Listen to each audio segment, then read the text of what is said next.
এই শাকগুলো কি চিনতে পারছেন? এইগুলো হচ্ছে ঘাটকোল শাক, আমাদের বাগানে হয়েছিল। সেইগুলো তুলে এই যে কেটে রেখেছি, কেটে ধুয়ে রেখেছি, এই জলের মধ্যে সিদ্ধ করতে দিলাম। আজকে যেটা করব সেটা হচ্ছে ঘাটকোল শাকের বাটা। আপনারা অনেকেই জানেন, বানিয়েছেন, খেয়েছেন, অনেকে জানেন না। এত ভালো লাগে এটা খেতে। এই যেখানে দেখুন সিদ্ধ করে আমি একটা ঝাড়ি থালায় ঢেলে রেখেছি জলটা ঝরিয়ে দেওয়ার জন্য। মানে এইটা অনেকটা কচু শাকের প্রজাতি, তো হালকা চুলকাতেও পারে কিন্তু চুলকায় না, এই জন্য আমি জলটা ঝাড়িয়ে আবার ঠান্ডা জল ঢেলে দিলাম। এবার দেখুন কড়াইটা বসিয়ে কড়াইয়ে তেল দিয়ে দিলাম। তেলটা গরম হতে দিয়েছি, আর ওদিকে ঝাড়ি থালাতে জলটা ঝরতে দিয়েছি ঘাটকোল শাকটা থেকে। তেলটা গরম হতে আমি কালো জিরা ফোড়ন দিয়ে দিলাম।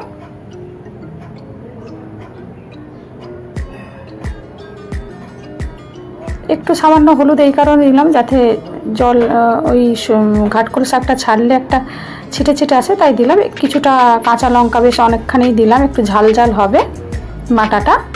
আর বেশ কিছুটা গোটা রসুন এখানে আমি দিয়ে দিলাম। এটা একটু ভালো করে ভাজা ভাজা করব। এই ঘাটকোল শাকের বাটাটা এত ভালো লাগে খেতে, মানে গরম ভাত আর এই ঘাটকোল শাকের বাটা দিয়ে মানে থালা ভাত অনায়াসে খাওয়া যাবে, এত টেস্টি হয় জিনিসটা। এটা ভালো করে এটা ভেজে নেব, যতক্ষণ না জলটা শুকিয়ে যায় ততক্ষণ ভাজবো। নুন দিয়ে দিলাম, দেখুন, আর কিছুই লাগবে না।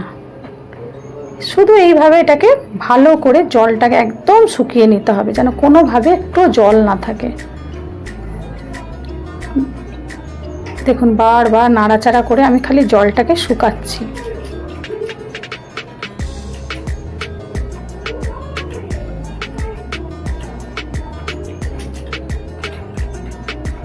জলটা শুকিয়ে গেছে, তাও নাড়াচাড়া করে নিচ্ছি ভালো করে।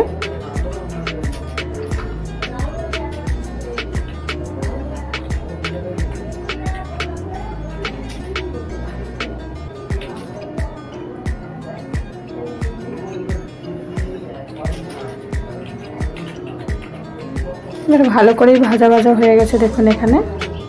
এবার মিক্সির মধ্যে ঢেলে দিলাম। এটা আপনারা চাইলে শিল নোড়াতে বেটে নিতে পারেন। দেখুন এইভাবে বেটে নিয়েছি।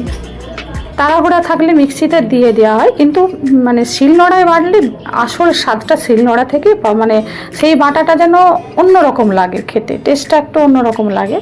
আর এখন আমরা তাড়াহুড়ার জন্য কি করি, মিক্সি ব্যবহার করে ফেলি, কিন্তু শিলনোড়ার বাটার স্বাদটা একটা অন্যরকম আভিজাত্য আছে।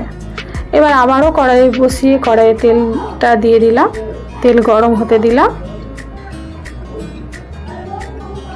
এবার দেখুন এই বাটাটা ওই তেলের মধ্যে আমি ছেড়ে দিচ্ছি,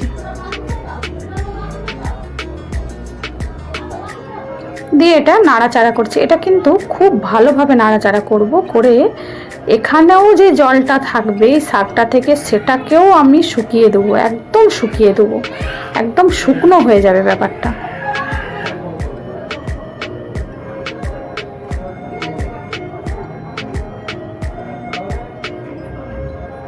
খুব ভালো করে এই শাকটাকে আমাকে জল শুকাতে হবে।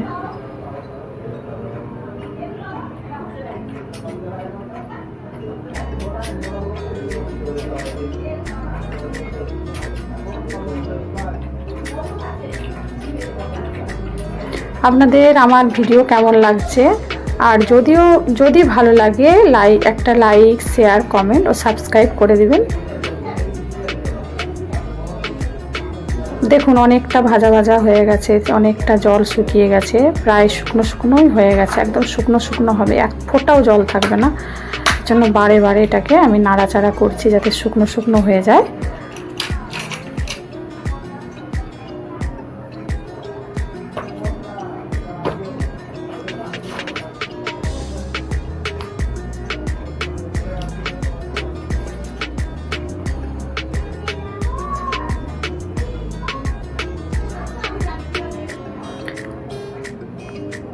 দেখুন হয়ে এসছে প্রায়। একদম শুকনো শুকনো হয়েছে, এরকমভাবে দলার মতন হয়ে গেছে। দেখুন এতটা শুকনো হয়েছে যে এটা মানে যেরকম আটা মাখার মতো হয় না, ওরকমভাবে দলাটা হয়ে এসছে, পুরো তৈরি হয়ে গেছে। এবার দেখুন আমি সাজিয়ে নিয়েছি, একদম খাওয়ার জন্য মানে পরিবেশন করার জন্য একদম রেডি। তো আপনারাও বানাবেন বাড়িতে। আবার আসছি কাল।